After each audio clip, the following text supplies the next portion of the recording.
Hai semua, selamat datang di channel Baca Saham. Pada video kali ini, kita akan membahas satu topik dengan judul Harga Saham Hancur, Kesempatan Jadi Tambah Kaya. Tapi seperti biasa, semua pembahasan ini bukan rekomendasi dan hanya informasi. Ingat, kerugian kamu tanggung sendiri ya. Nah, kamu tentu tahu bahwa di tahun 2025, IHSG dan banyak saham-saham besar mengalami penurunan harga yang sangat signifikan. Tapi kembali lagi, apakah hal itu kita lihat sebagai ancaman ataukah itu merupakan sebuah kesempatan? Di sini ada dua pribadi orang yang bisa merespon dengan respon yang berbeda dari kondisi yang terjadi ini. Nah, jika kamu mencari untuk arti dari bahasa China dari kata krisis, maka diartikan sebagai berikut. Dalam bahasa Mandarin, kata krisis dapat diterjemahkan sebagai weiji. Kata ini terdiri dari dua karakter. Yang pertama wei, yang artinya berbahaya atau ancaman. Dan yang kedua, ji, yang berarti kesempatan atau momen. Jadi, secara harafiah, weiji mengandung makna momen berbahaya atau situasi berbahaya, yang menggambarkan keadaan darurat atau ketidakpastian yang melibatkan potensi bahaya, sekaligus peluang untuk perubahan atau solusi. Kata ini sering digunakan untuk merujuk pada situasi krisis dalam berbagai konteks, baik itu krisis ekonomi, politik, dan lain sebagainya. Nah, dari bahasanya saja kita sudah bisa mengetahui bahwa saat krisis ada dua fenomena yang bisa kita manfaatkan. Yang pertama, apakah kamu melihat ini sebagai suatu tanda bahaya atau ancaman di mana kamu harus waspada, di mana kamu harus berhati-hati dalam melakukan sesuatu. Tapi di sisi yang lain, saat terjadi krisis itu merupakan suatu kesempatan atau momen yang bisa dimanfaatkan sebaik mungkin untuk mencari peluang yang terbaik. Dan pada video kali ini, kita akan membahas berbagai cara atau peluang yang bisa kita manfaatkan dari situasi penurunan harga saham ini. Jadi pastikan kamu nonton video ini hingga selesai. Nah, sebelum lebih lanjut, saya mau menampilkan kembali terkait historical IHSG dalam beberapa tahun ini. Kamu bisa lihat datanya yang saya ambil dari aplikasi Stockbit. Data ini ditampilkan sejak tahun 98 hingga tahun 2025. Bagi kamu yang sering nonton video baca saham, kamu tentu sudah tahu bahwa saya pernah mengatakan bahwa sejak awal tahun 2000-an, IHSG hanya pernah turun 1 tahun saja. Contohnya, seperti pada tahun 2008 yang mengalami penurunan, tapi tahun 2009 sudah naik lagi. Tahun 2013 yang turun, dan tahun 2014 sudah naik lagi. Tahun 2015 turun dan tahun 2016 naik lagi. Tahun 2018 turun dan 2019 naik lagi. Serta tahun 2020 turun dan tahun 2021 naik lagi. Nah, di tahun 2024 kamu tentu sudah bisa melihat di sini bahwa IHSG turun 2,65%. Dan apabila kita mengacu pada data histori yang pernah terjadi sejak tahun 2002, maka ada peluang IHSG bisa kembali menghasilkan warna hijau di tahun 2025 ini. Tapi ada juga fenomena sebaliknya, yang mana terjadi pada tahun di bawah 2002. Kamu bisa lihat bahwa pada tahun 2021 dan tahun 2020, IHSG mengalami penurunan 2 tahun berturut-turut. Begitu juga dengan tahun 97 dan tahun 98 yang juga mengalami penurunan berturut-turut.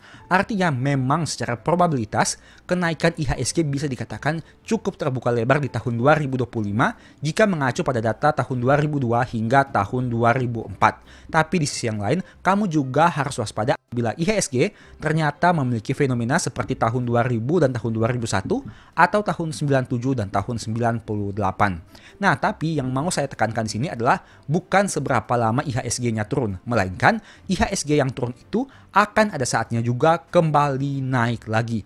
Meskipun IHSG turun 2 kali berturut-turut di tahun 97 dan 98, pada tahun 99 IHSG bahkan naik 71%.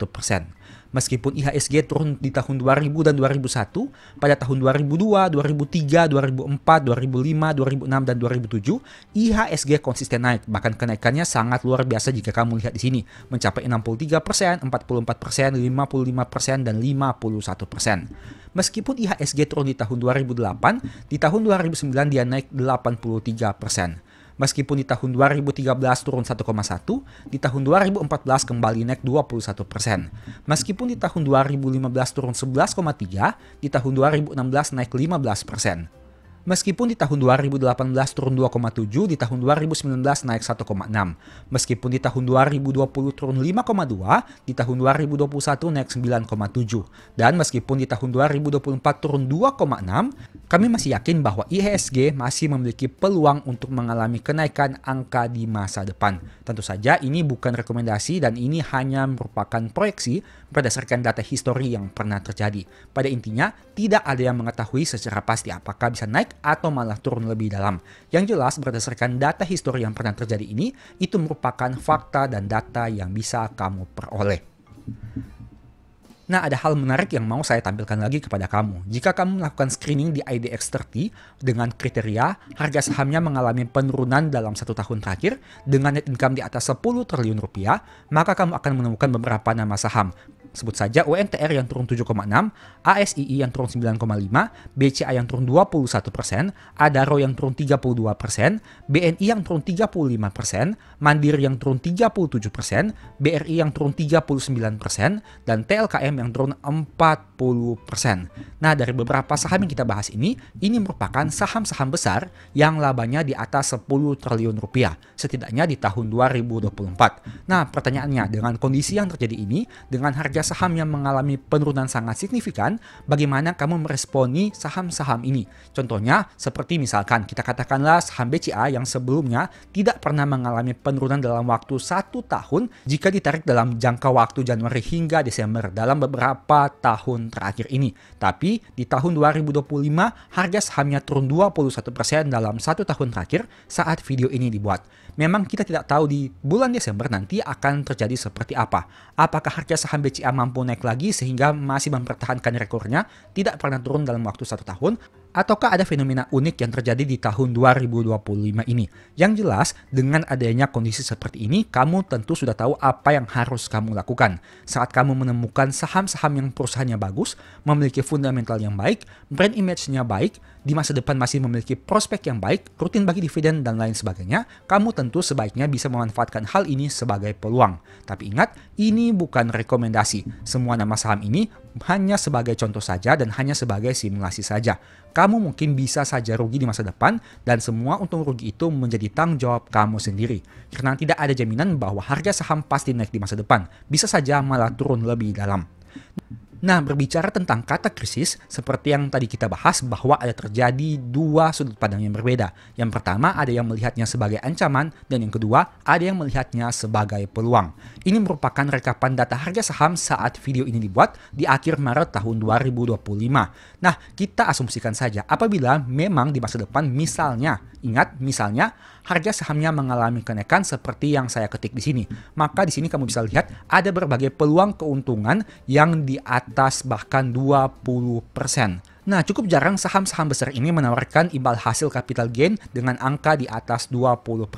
Tapi dengan adanya kondisi di tahun 2025, dengan harga saham yang mengalami penurunan besar-besaran, banyak saham-saham yang menawarkan peluang apabila harganya mengalami kenaikan di masa depan. Tapi dengan catatan, kamu harus ingat lagi bahwa di masa depan tidak ada jaminan harganya pasti naik. Ada juga kemungkinan bisa turun, bahkan turun lebih dalam. Dan kamu mungkin bisa rugi lebih banyak lagi. Nah, ini merupakan simulasi singkat terkait beberapa saham besar dengan laba di atas 10 triliun di tahun 2024 yang bisa kamu pertimbangkan untuk dianalisa lebih lanjut.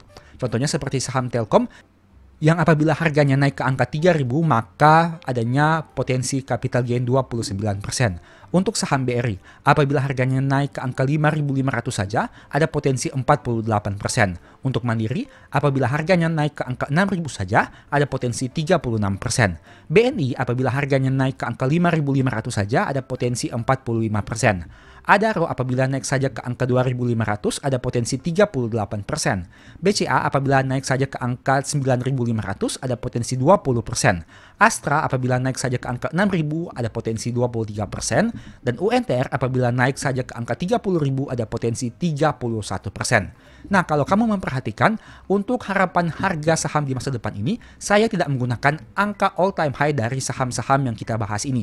Artinya, angka-angka ini menurut saya pribadi masih cukup masuk akal. Dan kita tidak mempertimbangkan untuk harga tertingginya, melainkan kita ambil pada harga yang bisa dikatakan masih wajar ataupun masih masuk akal. Di samping itu, kamu juga bisa mempertimbangkan dari aspek valuasinya, seperti PER atau PBV. Saya sudah sempat bahas mengenai cara proyeksi harga saham dengan menggunakan dua metode tersebut. Silahkan kamu lihat videonya pada video-video yang sudah pernah saya upload sebelumnya. Nah, dari data ini, kamu bisa mempertimbangkan apakah kamu ingin memanfaatkan tahun 2025 ini untuk menghasilkan adanya potensi keuntungan capital gain di masa depan atau tidak. Yang jelas, saat terjadi krisis, ada dua sudut pandang yang bisa kamu lihat. Yang pertama, ada potensi capital gain apabila harganya nanti naik. Tapi ingat, ini tidak pasti. Ada juga kemungkinan harganya malah turun. Dan di sisi yang kedua, ada juga potensi dividend yield yang menjadi semakin besar. Dengan kondisi yang sama, dengan fundamental yang tetap stabil ataupun bahkan mungkin saja bisa bertumbuh, sehingga ada potensi dividend yield yang lebih menarik dibandingkan harga sahamnya mengalami kenaikan. Dan kedua hal itu sebaiknya kamu bisa manfaatkan dengan optimal sambil tetap memperhatikan money managementmu. Ingat, saat terjadi penurunan harga besar-besaran, saya selalu mengatakan bahwa money management merupakan salah satu hal yang paling penting. Saat kondisi penurunan harga saham terjadi, kamu tentu sudah tidak bisa melihat saham ini lagi murah, menjadi murah, bahkan tambah murah, dan sangat murah. Tentu saja itu merupakan karakteristik dari penurunan harga saham. Kita tidak bisa mengetahui di mana bottom harga tersebut. Sehingga yang bisa kita maksimalkan adalah bagaimana kita melakukan pembelian secara bertahap dengan memaksimalkan money management, sisa dana, dan dana top up yang bisa kita lakukan. Semoga dengan video ini kamu dapat semakin lebih bijak dan dapat semakin bijaksana dalam menyikapi penurunan harga secara besar-besaran. Meskipun tentu kamu juga tidak bisa menjamin bahwa di masa depan harga sahamnya akan naik, tapi setidaknya dengan kondisi ini, kamu bisa memikirkan berbagai peluang yang bisa kamu manfaatkan. Logikanya sederhana, seperti yang sudah pernah saya bahas pada video sebelumnya. Apabila misalkan kamu membeli saham ABC dengan harga misalkan katakanlah Rp5.000, dan kamu yakin dengan harga tersebut masih masuk akal.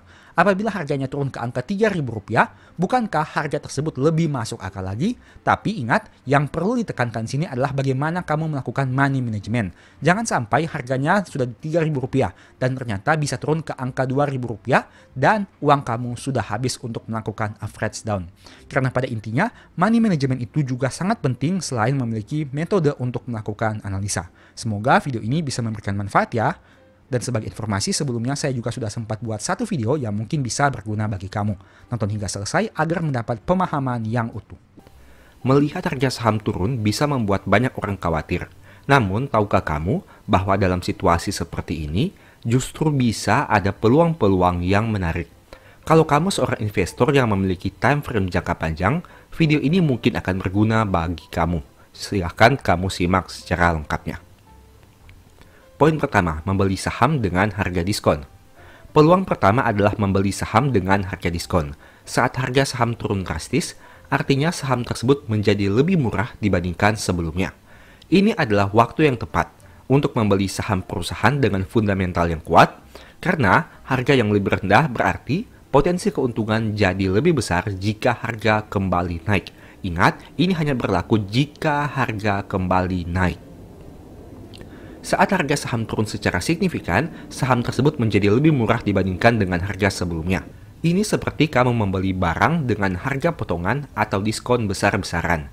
Jika sebelumnya kamu harus membayar Rp10.000 untuk setiap lembar saham, tapi sekarang harganya turun menjadi Rp7.000, maka kamu membeli saham tersebut dengan harga yang lebih rendah. Namun perlu diingat bahwa harga yang lebih rendah tidak selalu berarti murah dalam konteks yang positif. Dalam hal ini, harga diskon merujuk pada saham yang harganya turun karena faktor pasar, bukan karena masalah fundamental perusahaan yang memberikan peluang untuk membeli dengan harga lebih rendah. Apakah saham benar-benar murah atau murahan? Tidak semua penurunan harga saham adalah kesempatan baik untuk membeli dengan harga diskon. Oleh karena itu, penting untuk melakukan riset terlebih dahulu sebelum memutuskan untuk membeli saham yang turun drastis. Berikut ini beberapa pertimbangan yang bisa kamu pertimbangkan. Pertama, fundamental perusahaan. Lihatlah laporan keuangan perusahaan untuk mengetahui apakah penurunan harga saham didukung oleh penurunan kinerja fundamental perusahaan, seperti penurunan laba, hutang yang meningkat, atau masalah manajemen. Jika tidak ada perubahan signifikan dalam fundamental perusahaan, kemungkinan besar saham tersebut memang murah dan bisa menjadi kesempatan beli. Poin kedua, valuasi saham. Menggunakan valuasi seperti PER, PBV, dan dividend yield dapat membantu kamu menilai apakah saham tersebut sebenarnya undervalue atau terlalu murah. Jika saham turun tapi valuasi masih relatif wajar atau lebih rendah dibandingkan dengan historinya, ini bisa menjadi indikasi bahwa saham tersebut benar-benar diskon.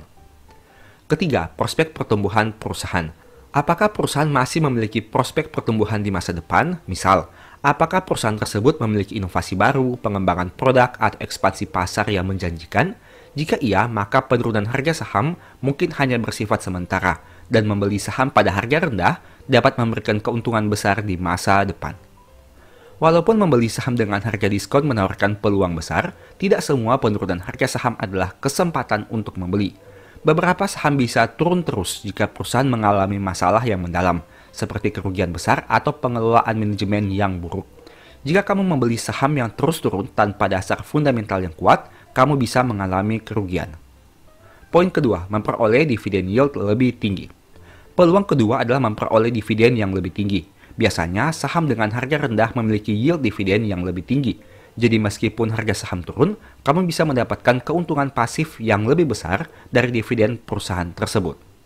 Dari contoh di atas, kamu bisa lihat bahwa meskipun jumlah dividen yang dibagikan tetap atau sama, yaitu 500 per lembar saham, penurunan harga saham dari 10.000 menjadi 7.000 menyebabkan dividen yield meningkat dari 5% menjadi 7,14%. Pada harga saham 7.000, investor mendapatkan dividen yield 7,14% yang lebih tinggi dari 5% yang didapatkan saat harga saham di angka Rp10.000.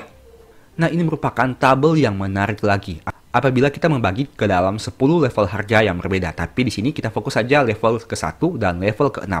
Saat harga saham di angka 10.000 dengan dividen per share 500 per lembar, dividen yieldnya adalah 5%. Tapi saat harga saham turun ke angka 5.000 dengan dividen per share yang sama yaitu 500 per lembar, dividen yield menjadi 10%. Apakah artinya? Artinya, harga turun 50% dari 10.000 ke 5.000 menyebabkan dividen yield naik dari 5% menjadi 10%. Harga turun 50%, dividen yield naik 100%. Itu merupakan salah satu hal yang menarik saat harga saham perusahaan bagus mengalami penurunan yang signifikan. Tapi ingat, yang harus digarisbawahi di sini adalah perusahaan bagus yang masih memiliki prospek di masa depan. Tentunya, potensi labanya cenderung meningkat dalam beberapa tahun ke depan. Ini menunjukkan bahwa dalam situasi tertentu, membeli saham yang harganya turun drastis bisa memberikan peluang untuk mendapatkan dividen yang lebih besar dalam bentuk persentase, meskipun nominal dividen per share-nya tetap. Meskipun dividen yield lebih tinggi bisa jadi daya tarik, investor harus tetap memeriksa kondisi fundamental perusahaan dan memastikan bahwa penurunan harga saham tidak disebabkan oleh masalah besar yang dapat mempengaruhi dividen di masa depan. Ingat, dividen yang saat ini besar belum tentu besar di masa depan. Ada faktor growth dan konsistensi yang harus dipertimbangkan dengan matang. Poin ketiga, menambah jumlah saham atau average down. Peluang ketiga adalah melakukan average down. Jika kamu sudah memiliki saham yang harganya turun, kamu bisa membeli lebih banyak saham dengan harga yang lebih murah. Ini akan menurunkan harga rata-rata pembelian kamu, sehingga meningkatkan potensi keuntungan ketika harga saham kembali naik. Average down adalah strategi investasi di mana seorang investor membeli saham lebih banyak setelah harga saham yang dimilikinya turun. Tujuan dari strategi ini adalah untuk menurunkan harga rata-rata pembelian saham, sehingga saat harga naik, investor dapat memperoleh keuntungan yang lebih besar karena harga rata-rata pembelian yang lebih rendah. Misalnya, jika seorang investor membeli 100 saham pada harga 10.000 per saham dan harga saham turun menjadi 8.000, maka investor bisa membeli lebih banyak saham pada harga yang lebih rendah untuk menurunkan harga rata-rata keseluruhan saham yang dia miliki. Dengan strategi average down, investor dapat menurunkan harga rata-rata pembelian ketika harga sahamnya turun. Hal ini meningkatkan peluang keuntungan jika harga saham kembali naik ke tingkat harga yang lebih tinggi. Contohnya seperti tabel di atas ini. Pada simulasi ini, meskipun harga turun 3 kali, yaitu dari 10.000 ke 8.000 dan dari 8.000 ke 7.000, harga rata-rata per saham turun dari 10.000 menjadi 8.333 di posisi harga saham 7.000. Itu artinya apabila harga saham kembali saja ke angka awalnya yaitu 10.000, maka sudah diperoleh potensi floating profit di sini. Namun penting untuk diketahui bahwa strategi average down mengandung resiko. Jika harga saham turun terus tanpa ada tanda-tanda pemulihan, investor bisa terjebak dengan harga rata-rata yang lebih rendah dan berisiko mengalami kerugian yang lebih besar. Oleh karena itu, analisa fundamental perusahaan dan menganalisa kondisi pasar sangat penting sebelum melakukan strategi ini. Poin keempat, meningkatkan portofolio dengan diversifikasi. Keempat, saat harga saham turun, ini adalah kesempatan bagus untuk mendiversifikasi portofolio kamu. Kamu bisa membeli saham dari sektor yang berbeda atau jenis saham yang berbeda dengan harga yang lebih rendah, sehingga risiko investasi bisa lebih tersebar. Tapi ingat, harus dipahami bahwa yang dibeli adalah saham yang dulu diincar tapi harganya masih tinggi. Saat sekarang harganya sudah murah, itulah kesempatan bagus untuk membeli. Meski begitu, kamu juga perlu pertimbangkan money management kamu. Jangan sampai terlalu over diversifikasi dan akhirnya malah kehabisan dana, sehingga tidak bisa untuk average down lagi. Poin kelima, memanfaatkan rebound atau pemulihan pasar. Kelima, memanfaatkan rebound pasar. Harga saham seringkali turun karena pasar secara keseluruhan sedang mengalami penurunan, bukan karena kinerja perusahaan yang buruk. Ketika pasar mulai pulih, saham-saham tersebut berpotensi untuk rebound, memberikan keuntungan besar bagi kamu yang membeli saat harga saham sedang rendah. Kita bisa belajar banyak dari Loh Keng Hong terkait hal ini, di mana beliau punya kesabaran ekstra untuk menunggu hingga saham yang dia miliki naik di masa depan. Terkadang bukan menunggu berbulan-bulan, namun bahkan bertahun-tahun. Bahkan sudah menjadi sejarah bahwa LKH pernah membeli saham dan harganya turun hingga ke angka Rp50. Dia tetap hold saham itu dan melakukan pembelian, hingga pada akhirnya saham itu naik dan LKH bisa profit. Tentu saja ada peran money management yang sangat berpengaruh di sini untuk menurunkan harga rata-rata. Saya sudah pernah bahas topik tentang ini. Silahkan kamu lihat di video YouTube Baca Saham. Poin keenam, mempersiapkan diri untuk jangka panjang. Peluang keenam adalah mempersiapkan diri untuk tren jangka panjang. Jika kamu yakin dengan masa depan suatu perusahaan, penurunan harga saham bisa jadi kesempatan untuk membeli sebelum tren jangka panjang yang positif dimulai. Ingat, investasi jangka panjang membutuhkan kesabaran, dan penurunan harga seringkali menjadi peluang yang berharga. Tapi sekali lagi ingat, tidak semua saham yang turun di masa depan akan naik lagi. Ada yang turun kemudian naik, ada yang turun dan tambah turun. Jadi pastikan dulu saham yang kamu miliki berada pada kategori yang mana. Untuk menentukannya, tentu saja butuh data dan fakta. Artinya kamu harus punya dasar dan pegangan yang kuat tentang saham dan perusahaan tersebut. Terlebih, prospeknya di masa depan. Poin ketujuh, pembuktian perusahaan berkualitas. Peluang ketujuh yang bisa diperoleh saat harga saham turun adalah pembuktian tentang kehebatan perusahaan. Tentu saja akan banyak isu negatif yang beredar di mana-mana, sehingga membuat sentimen perusahaan terkesan sudah tidak baik dan harus dijauhi.